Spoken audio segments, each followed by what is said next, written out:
అంటే హిందూపురం నుంచి నేను మూడోసారి నేను ఎన్నిక కావడం, మరి హిందూపురం ప్రజల యొక్క రుణం తీర్చుకోవాలి. ఈరోజు మరి ఇక్కడ ఈ యొక్క చిరకాల ఏదైతే హిందూపురం ప్రజల యొక్క చిరకాల వాంఛ ఏదైతే ఉందో, ఈ యొక్క రైల్వే రోడ్డు విస్తరణ నిర్మాణ కార్యక్రమం ఈరోజు మనంతా మీ అందరి సహాయ సహకారాలతో ఈనాడు కార్యక్రమాన్ని మనం ఇక్కడ ప్రారంభించడం అందరికీ ఆనందదాయకం. హిందూపురమే కాదు, మొత్తం రాష్ట్రాభివృద్ధి కోసం సమిష్టిగా అందరూ కలిసి పనిచేస్తున్నాం.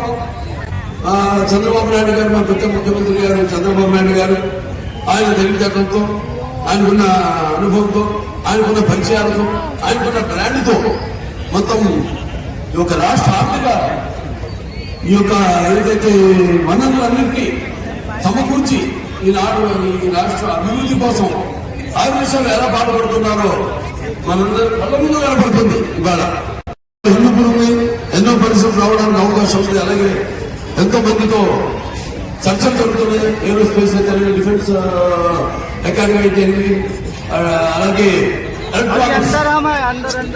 పరిశ్రమలు అయితే, వీటన్నింటినీ తీసుకురావడం కోసం ఆర్మిషన్ ఆయన, అలాగే ఒక శాసనసభ్యుడిగా నేను కూడా అందరితో మాట్లాడటం, వాళ్ళందరినీ ఇక్కడికి ఆహ్వానించడం జరుగుతుంది. రోజు ఏదైతే ఎంతో పిడించాం సరిగ్గా వాల్సని చెప్పాను, దాన్ని ఇవాళ 70 అడుగులు చేసి మధ్యలో డివైడర్లు పెట్టి, డివైడర్ మధ్యలో స్ట్రీట్ పెట్టి, మరి రోడ్డు కూడా ఇరువైపులా డ్రైనేజీలు నిర్మించి ఈ యొక్క రైల్వే రోడ్డు యొక్క ఏదైతే వైండరింగ్ పనులు ఉన్నాయో వీటన్నింటినీ కలిపి మొత్తం 92,50,00,000 రూపాయలతో ఈ రోజు నుంచి ప్రారంభించడం జరుగుతుందని మీ అందరికీ తెలియజేసుకుంటున్నాను. పైప్ లైన్ చేసి ఇక ముందు 136 కోట్ల రూపాయలకు మళ్ళీ మనం ఈ యొక్క మెరుగైన నీటి సౌకర్యాన్ని అందించడం కోసమని, అంటే రోజు నీళ్లు అందించడం కోసం కూడా ఆ పన్ను కూడా త్వరలోనే ప్రారంభిస్తామని మీ అందరికీ తెలియజేయడానికి ఎంతో ఆనందిస్తున్నాను.